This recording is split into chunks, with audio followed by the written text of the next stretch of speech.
Your brand new iPhone deserves the best protection, and the iLune 3-Pack Screen Protector Plus 3-Pack Camera Lens Protector has you covered. Don't take risks with your iPhone. Click the link in the video description to shop now on Amazon. DWP plots major PIP changes as Rachel Reeves bids to reduce 8.6 BN benefits black hole. The Department for Work and Pensions, DWP, has announced that intends to overhaul the disability benefits service as it bids to battle an 8 BN overspend. The DWP's health transformation program is set to make big changes to the welfare system, which will have a knock-on effect for claimants of Personal Independence Payment, PIP. Sir Stephen Timms, Minister for Social Security and Disabilities, declared that the scheme will transform the entire PIP service, from finding out about benefits through to decisions, eligibility, and payments. It comes after news that the previous government's £137.4 billion welfare cap for 2024-25 is projected to be surpassed by £8.6 billion.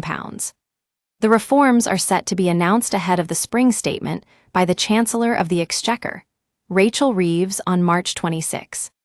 Sir Stephen provided a written statement in response to inquiries made by Gregory Campbell, Democratic Unionist Party MP, on the discussions held with those influenced by adjustments to PIP, Work Capability Assessment, WCA, and Disability Living Allowance, DLA. Sir Stephen said, "We believe there is a strong case to change the system of health and disability benefits across Great Britain so that it better enables people to enter and remain in work, to respond to the complex and fluctuating nature of the health conditions many people live with today. This government is committed to putting the views and voices of disabled people at the heart of all that we do.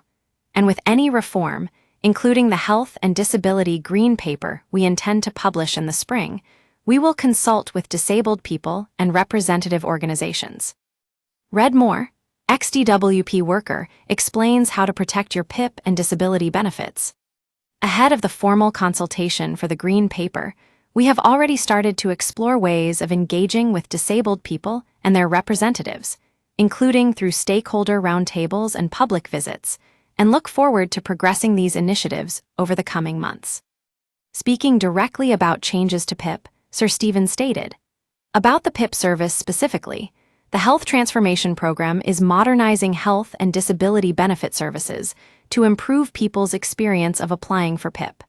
The program will transform the entire PIP service, from finding out about benefits through to decisions, eligibility, and payments. The program communicates and engages frequently with disabled people and external stakeholders, including national charities and other organizations that support people with disabilities, about proposed changes. Their opinions and suggestions are taken on board as we test new iterations of the transformed service. Don't miss, DWP PIP recipients can save £1,411 a year with new scheme report, DWP to change PIP support for people with muscle and joint conditions latest. DWP PIP rules could see claimants awarded more cash insight. We use your sign-up to provide content in ways you've consented to and to improve our understanding of you. This may include adverts from us and third parties based on our understanding. You can unsubscribe at any time. Read our privacy policy." Earlier this year, Secretary of State for Work and Pensions, Liz Kendall, stated that the welfare budget needs to be set on a more sustainable course, warning that the country cannot continue to bear the costs of failure. The DWP chief, who will introduce extensive reforms to health and disability benefits this spring, emphasized the need to transition more people from welfare into employment, reports the Daily Record. Ms. Kendall criticized conservative governments for their inability to manage welfare spending.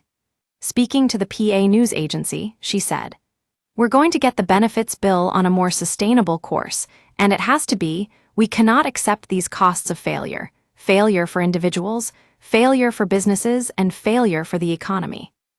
But the way to do this is to get more people into work through the reforms that we're putting in place in our job centers and through reform of the benefit system. And we'll be bringing forward our Green Paper on reforming sickness and disability benefits in the spring." On the welfare cap, Ms. Kendall told PA, "This is our inheritance from the Conservative government, and the Tories failed on welfare because they failed on work. We have got almost record numbers of people out of work due to long-term health problems. That's terrible for them. It's terrible for their living standards. It's terrible for employers who want to recruit, and it's terrible for the public finances.